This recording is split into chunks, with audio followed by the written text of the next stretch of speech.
Hello जमनाई, welcome to Guruma Hindi tarot. और ये रीडिंग है इस बारे में कि ये कार्मिक पर्सन आपके लाइफ में क्यों आया। तो ये रीडिंग आपके लिए है अगर आपको लगता है कि आप एक कार्मिक रिलेशनशिप में थे या फिर हैं और इस रिलेशनशिप ने आपको बहुत ज़्यादा तकलीफ़ें दी हैं। आप सोच रहे हैं कि ये किस तरीके का रिलेशनशिप है। आप एक कार्मिक रिलेशनशिप में हो सकते हैं। कार्मिक लोग वो होते हैं जो हमारे लाइफ में कुछ लेसन सीखने और सिखाने आते हैं एंड यूजुअली इनका काम होता है हमें बस हमारे लेसन सिखाकर अपने सोलमेट के लिए प्रिपेयर करना एंड देन उसके बाद ये लोग हमारी जिंदगी से चले जाते हैं। तो चलिए देखते हैं कि आपके लिए क्या मैसेजेस है, ये कार्मिक पर्सन आपके लाइफ में क्यों आया, उनका क्या पर्पस था। Messages for Gemini.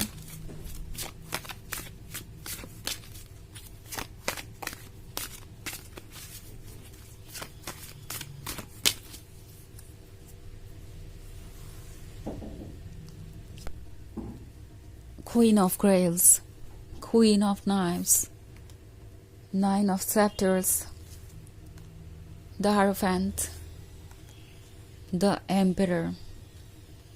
Okay. So हमारे पास है Nine of Scepters. Nine of Scepters बात कर रहा है एक तरीके के इंस्टेंट कनेक्शन की।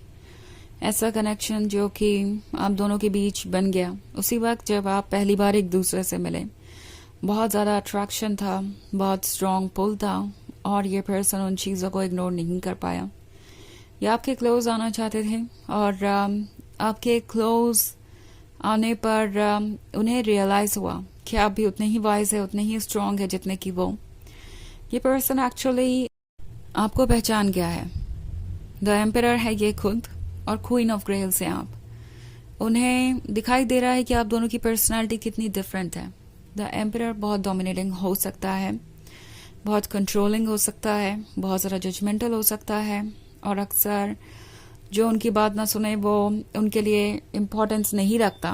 बट क्वीन ऑफ ग्रेल्स एक अलग ही स्टोरी है। क्वीन ऑफ ग्रेल्स के पास वो लव है जो उन्हें चाहिए। क्वीन ऑफ ग्रेल्स के पास वो सब कुछ है जो उनके लिए इम्पोर्टेंट है। क्वीन ऑफ ग्रेल्स की लेकिन एक बात उन्हें बहुत ज़्यादा डराती है, वो ये कि क्वीन ऑफ ग्रेल्स हमेशा सच बोलती है। उसकी आंखों में ट्रुथ नजर आता है और वो वैसे ही ट्रीट करती है लोगों को जैसे कि वो डिजर्व करते हैं। सो इस पर्सन को लगता है कि आप भी उतने ही पावरफुल हैं, विजडम से भरे हुए हैं।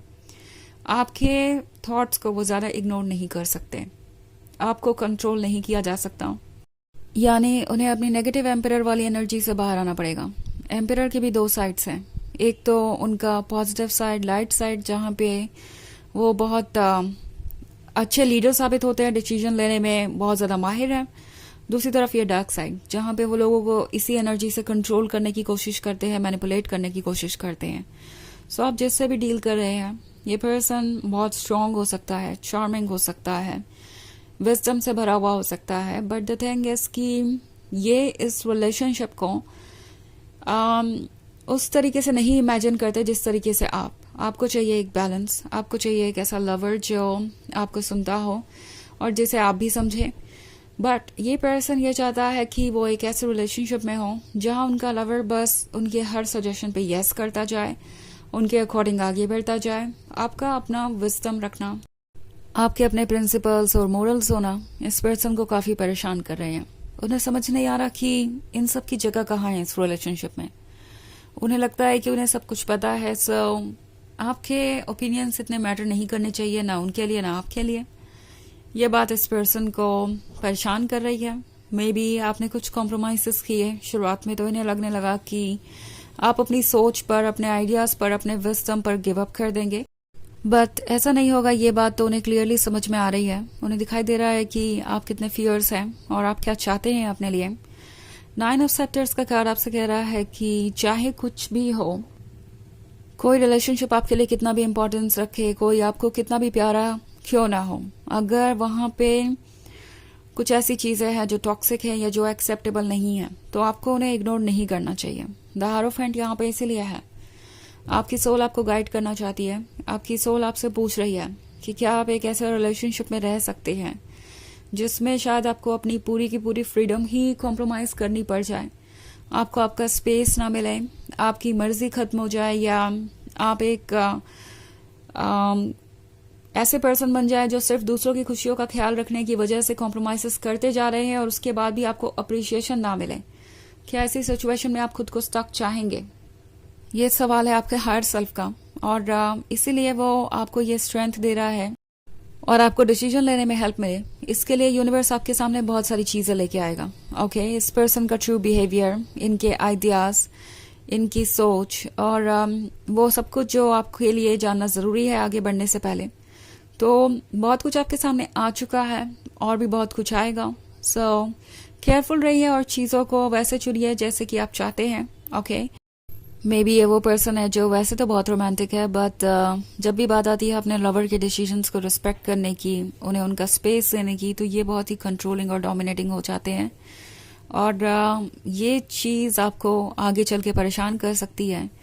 एंड ऑल्सो ये कार्मिक पर्सन आपकी लाइफ में इसलिए आया है ताकि आप ये बात रियलाइज करें कि चीजों को शुरुआत से ही नोटिस करना जरूरी है, अपने आप को शुरुआत से ही एक्सप्रेस करना जरूरी है। मे बी इनिशियली आप इस रिलेशनशिप में हेजिटेट कर रहे थे, काफी शाय थे, और इस वजह से आप इस पर्सन को बता नहीं पाए कि उनके बिहेवियर के कारण आपको कैसा फील हो रहा है। मे बी शुरुआत में आप कॉम्प्रोमाइजेस करते गए और उसके वजह से इन्हें यही लगने लगा कि आप हमेशा ही ऐसे कॉम्प्रोमाइज करते जाएंगे। ये पर्सन आपको टेक इन फॉर ग्रांटेड लेने लगा।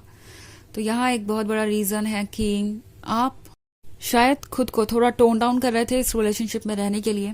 आप अपनी फियर्स पर्सनालिटी को शो नहीं कर रहे थे। आपको लग रहा था कि ये ठीक नहीं होगा शुरुआत में, बट टैरो आपसे कह रहा है कि आप जो है बिल्कुल वैसे ही खुद को एक्सप्रेस कीजिए। आप फियर्स है, बोल्ड है, चार्मिंग है और खूबसूरत भी। एंड अपने आइडियाज को एक्सप्रेस करने से डरिए मत। ओके, सामने वाला आपको ठीक वैसे ही देखेगा जैसे कि आप हैं, और आपसे कोई अनरियलिस्टिक एक्सपेक्टेशन नहीं रखेगा, और उन्हें पता होगा कि आपके लिए क्या ओके है और क्या नहीं। सो वैसे ही एक जनरल रीडिंग है, ये सबसे रेजोनेट नहीं होगी। एनर्जी रिवर्स हो सकती है अगर आप क्रॉस वॉचर हैं। इसके अलावा अगर आप पिछले वीक की रीडिंग देखना चाहें या ईयरली रीडिंग देखना चाहें 2025 की, तो उसका लिंक आपको डिस्क्रिप्शन बॉक्स में मिल जाएगा हमेशा की तरह। सो चलिए आगे बढ़ते हैं और देखते हैं और क्या मैसेजेस हैं आपके लिए। Messages for Gemini, the moon, 8 of scepters, death, 4 of skulls, and the sun. Okay. So हमारे पास 8 of scepters. 8 of scepters बात कर रहा है एक जर्नी की जो आसान नहीं है, बट नामुमकिन भी नहीं है। 8 of scepters आपसे कह रहा है कि चेंजेस को एम्ब्रेस कीजिए, क्योंकि इस सिचुएशन में तो वैसे भी द मून वाली एनर्जी आप एक्सपीरियंस कर रहे हैं। बहुत हर्ट है, हार्ट ब्रोकन है, और आपको रास्ता नहीं मिल पा रहा है। तो अपनी सोल को फॉलो कीजिए, क्योंकि 4 ऑफ स्कल्स के साथ क्लियरली आप प्रोटेक्टेड हैं। आपकी सोल आपको प्रोटेक्ट कर रही है, और जो कुछ भी आपके लिए ठीक नहीं है वो आपको सीधे सीधे दिखाएगी। इट्स लाइक आपको किसी चीज का प्रूफ ढूंढने की भी जरूरत नहीं पड़ेगी। लाइफ आपको वैसे भी बहुत कुछ हिंट्स देगी, बहुत कुछ क्लियर हो जाएगा। सो क्लियरली सोचिए, टाइम लीजिए, क्योंकि द सन वाली एनर्जी इतनी आसान नहीं है भूलना। ये पर्सन मैग्नेटिक हो सकता है, पैशनेट हो सकता है, और सब कुछ परफेक्ट लग सकता है इनकी प्रेजेंस में, बट डेथ का कार्ड है। सो कुछ चीजें एंड होंगी, और वो जरूरी है एंड होना, इसलिए एंड होंगी। शायद ये रिलेशनशिप आपके लिए उतना भी परफेक्ट नहीं है जितना आपने समझा था। इसका डार्क साइड आपको बहुत ज्यादा परेशान कर सकता है। सो चलिए देखते हैं आपके लिए ओरेकल मैसेज क्या है जेमिनी।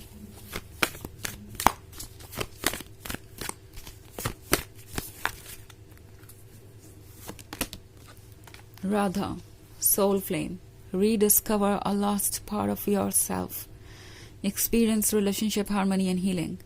तो ये कार्ड आपसे कह रहा है कि फिर से खुद को खोजना आपका काम है। शायद आप कहीं खो गए हैं।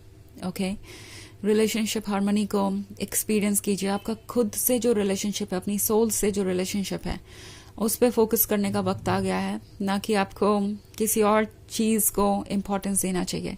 कोई भी बाहरी चीज आपके लिए इतनी इम्पोर्टेंट नहीं है जितना कि आपकी अपनी सोल। ओके, तो ये है रीडिंग इस बारे में कि ये कार्मिक पर्सन आपकी लाइफ में क्यों आया। आई होप आपको अच्छी लगी होगी।